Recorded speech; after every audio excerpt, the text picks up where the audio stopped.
आप देख रहे हैं फियर 99। तो चलिए दोस्तों, बढ़ते हैं आज की कहानी की ओर। दोस्तों, मेरा नाम निखिल है और मैं कोलकाता से हूँ।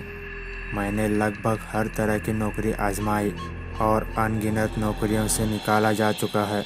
पढ़ाई में हमेशा अंडे ही उबालता था, इसलिए 10वीं कक्षा की अंतिम परीक्षा में आया स्पीडो ब्रेकर ने स्कूल से मेरा नाता हमेशा के लिए तोड़ दिया था। इस समय मैं 25 का हो चुका हूँ। अब तो पिताजी भी गुस्से से बोलते रहते हैं कि बेटा, तू शायद ज़िंदगी भर मेरे टुकड़ों पर ही पलेगा। मुर्दाखोर चुड़ैल से जब मेरा सामना हुआ तो मैं लगभग अपनी जान गंवा ही चुका था। पिछले महीने के एक दिन की बात है, जब हमेशा की तरह पिताजी मुझे काम न मिलने के कारण जली कटी सुना रहे थे।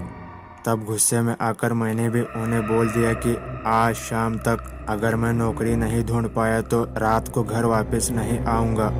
ऐसा बोलकर मैं काम ढूंढने की खोज में निकल पड़ा। रात के 12 बजे तक भटकता रहा पर कोई काम ना मिला। अंत में निराश होकर एक वीरान कब्रिस्तान के पास पेड़ के नीचे बेंच पर सो गया, क्योंकि घर तो काम ढूंढ कर ही जाना था। अभी मेरी आंख लगी ही थी कि कब्रिस्तान में से फावड़े और कुल्हाड़ी की जमीन पर पटकने की आवाज़ें आ रही थी। मैं जान गया तो देखा कि काले कपड़े वाली कोई औरत कब्र खोद रही थी। मैं चुप कर देखने लगा तो थोड़ी देर में उसने कब्र से मुर्दा बाहर निकालकर भूखे जंगली जानवरों की तरह उस मुर्दे को काट नोच कर खाने लगी। वह दिल दहला देने वाला नज़ारा था। उस वहशी मंजर को देखकर डर से मेरा हाथ पांव फूल गए थे और धड़कनें बेहद तेज हो गई थी। करीब आधे घंटे तक उसने वह मुर्दा खाया और फिर वह उसे फिर से कब्र में गाड़ने लगी। तभी अचानक एक दुर्घटना घटी, जिसके कारण उस वक्त मेरी जिंदगी जहन्नुम बन गई थी। आप सोच भी नहीं सकते कि किसी की किस्मत इतनी खराब कैसे हो सकती है। वह मुर्दा खाकर जाने ही वाली थी कि मेरे मोबाइल की रिंग बज उठी और उस काले कपड़े वाली भयानक औरत ने मेरी ओर पलटी। वह इधर उधर झांकने लगी। मैं दीवार के पीछे झाड़ियों में छुपा था। मुझे लगा वह मुझे नहीं देख पाएगी, पर वह मेरी सबसे बड़ी भूल थी। पलक झपकते ही वह भयानक औरत वहां से गायब हो गई और मेरे पीछे आकर खड़ी हो गई, पर उसके मुंह पर मुर्दे का गोश्त और खून लगा था, जिसे देखकर अच्छे की बोलती बंद हो सकती है। उसे अपने सामने देखकर मैं बर्फ की तरह जम गया। उसने एक हाथ से मेरा गिरहबान पकड़ा और दूसरे हाथ से मेरा हाथ पकड़ा और फिर वह मुझे कब्रिस्तान के अंदर ले जाने लगे।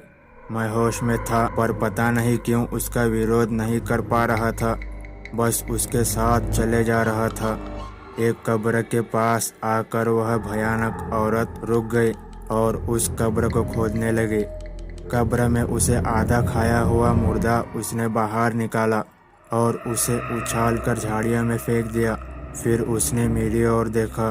मैं पूरा माजरा समझ गया कि यह अब मुझे उस कब्र के अंदर डालने वाली है और उसके लिए मैं इसका खाना हूँ। और यह कोई प्रेत या चुड़ैल है जो इंसानों का मांस खाती है और खून पीती है। मानसिक रूप से अधमरा होने के बावजूद मैं वहाँ से पागलों की तरह भागा। वह भूतनी चुड़ैल औरत मेरे पीछे चिल्लाती हुई दौड़ने लगी। रोते हुए चीखते हुए मैं कब्रिस्तान से करीब 200 मीटर दूर जा पाया, पर वह भयानक चुड़ैल वही मेरे सामने आकर खड़ी हो गई। अब मुझे मेरी मौत सामने नजर आ रही थी। मैंने हार मान ली और भगवान से किए हुए अपने पापों की माफ़ी मांगने लगा, ताकि मौत के बाद मुझे कम तकलीफ हो। उसने इस बार गुस्से में मुझे बालों से पकड़ा और मेरी गर्दन में उसने दांत गाड़ दिए। मैंने आखिरी बार चीख लगाई, तभी अचानक किसी ने मेरे गाल पर सनसनाता चांटा मारा और मैं उछलकर जमीन पर गिर पड़ा। मैंने ज़मीन से लेटे लेटे सामने देखा तो वहाँ मेरे पापा खड़े थे और वह उस वक्त मुझे जो बोल रहे थे वह शब्द उस प्रकार थे। मेरे पापा बोले, कामचोर, तो ये शर्म नहीं आई? दिन भर आवारागर्दी करता घूमता रहा, चिल्लाना तमाशे करते रहता है। और बेशर्म, तू फोन क्यों नहीं उठा रहा था? रात के 1:30 बज गए हैं। तुझे पता है घर पर तेरी माँ तेरी चिंता करते हुए कितना रो रही है? निकम्मे, अभी घर चल वरना घसीट कर ले जाऊंगा। मुझको पक्का यकीन था कि वह चुड़ैल शायद मेरे पापा को देखकर ही भागी होगी, वरना मेरा तो शायद काम तमाम था। एक बात समझ आ गई है कि माँ बाप कितना भी गुस्सा करें, उनकी बात कभी दिल पर नहीं लेनी चाहिए, क्योंकि वह हमेशा हमारे भले के लिए ही सोचते हैं और जिससे चुड़ैल भी डरती है। ऐसे बाप का बेटा होने पर मुझे गर्व है।